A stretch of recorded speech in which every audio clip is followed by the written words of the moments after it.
Hello, dear friends. This is you, Humphreys. I want to speak to you about a 10-minute message on the Word of God. And may the Lord bless it to your heart. I'm going to speak to you on the fact that unity is part of Christianity. Unity is a part of Christianity. And we need that unity as Christians. We belong to different churches, but the main thing, we belong to Christ, all of us.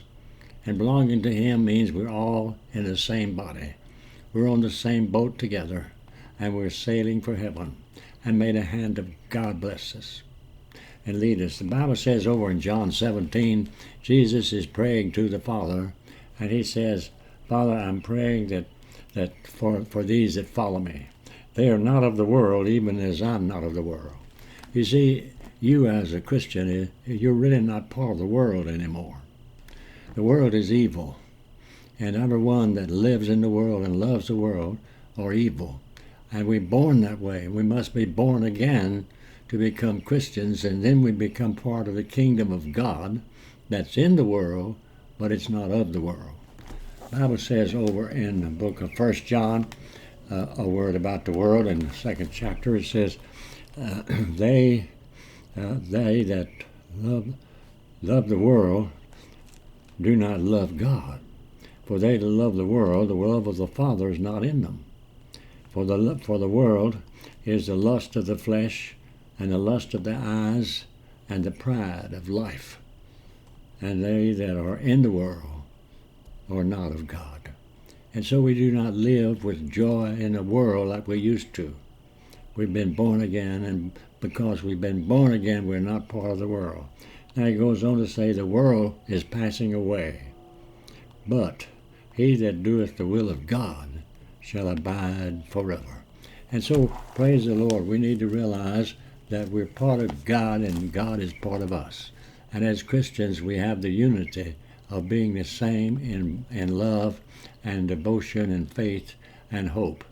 We all belong to God in one family. And Jesus went on to say in this 17th chapter of John, Father, even as you sent me into the world, I have sent them into the world. And so he's saying, Father, even as you sent me into this world, so have I sent these that believe in me. Now the Father sent Jesus into the world to save the world. Jesus said, I am come to seek and save the lost. So that's our mission, Christians, to seek and save those who are lost, who do not know the Lord. And we need to tell them that God is able to love them and save them and forgive them.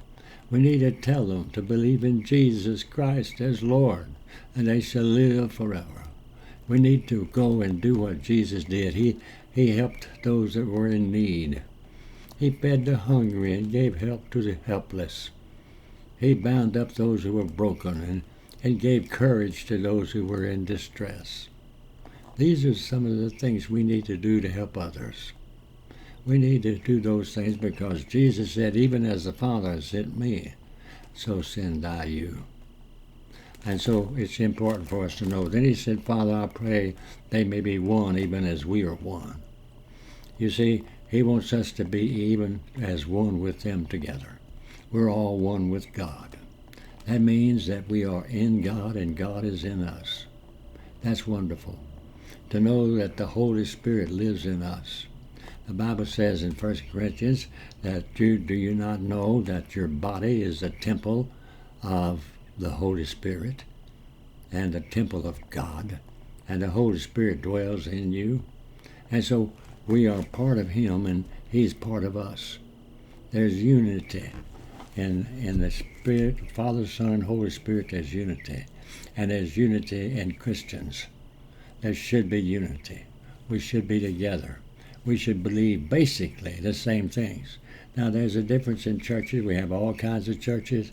But as long as they believe in Jesus, as long as they believe the Bible is the Word of God, as long as they believe in the Word of the Lord and heaven and hell, as long as they believe these words of God, then they are all Christians, and we're all together as one.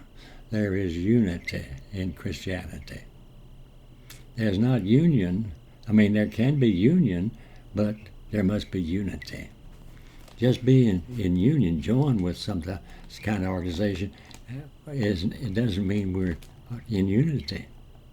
Now there is some churches that do not believe in that Jesus Christ is divine. And so those churches, we cannot be in unity with them. We're in union with churches, but we're not in unity with them. We're not in unity when we talk to them.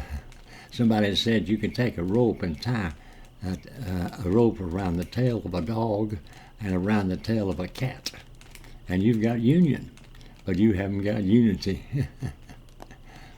We need unity in believing Jesus is Lord. We need to believe in unity that the Holy Spirit lives in us. We need to believe in unity that the Word is the Word of God, and the Word speaks to us and through us. Psalm 119, 108 says, Father, please accept the words of my mouth and teach me your word. Accept the words of my mouth and teach me your word, that they may conform to the word of God. And so it is with my message. I pray, God, accept the words of my mouth as I speak. And, oh God, teach me your word.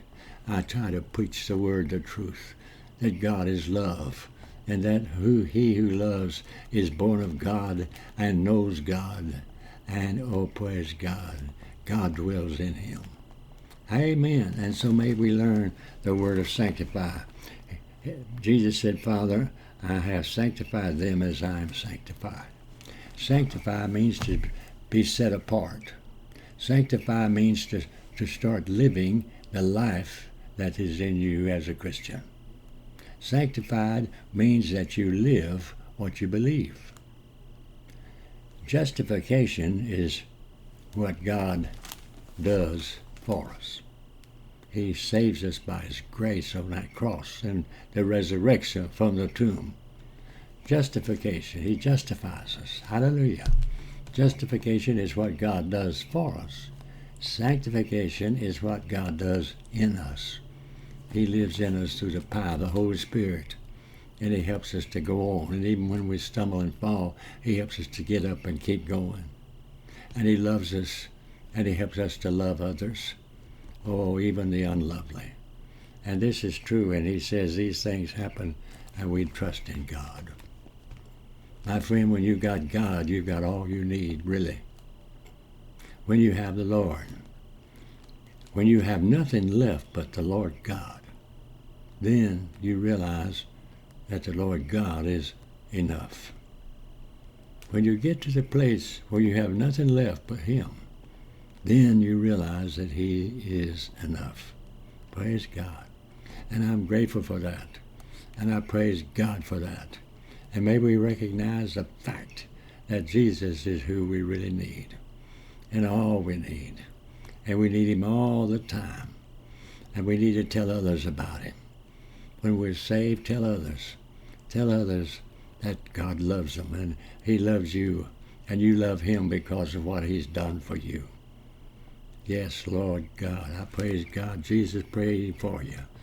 In the 17th chapter of John, he's praying to the Father and he's praying for you and me. He says, I don't pray only for these, but I pray for all those who shall believe in me through their word. And so he's praying for you, dear friend. He knows your name and he's praying for you. He knows what you're looking at and where you are and what's going on in your life, and he's praying for you, that you'll have strength to keep on doing the right thing. And you'll have hope. You'll have hope that when you do the right thing, that sooner or later it's going to work out. And he's praying for you to have faith, to believe that God will do what he's promised to do. And he's promised never to leave you nor forsake you. And he's promised to be there and help you and strengthen you. And so let the Lord work. And let God be your strength and hope forever. Praise the Lord God. May the Lord help us all to know that Jesus is praying for us. All is well. Hallelujah. Jesus is all the world to me, my life, my joy, my all.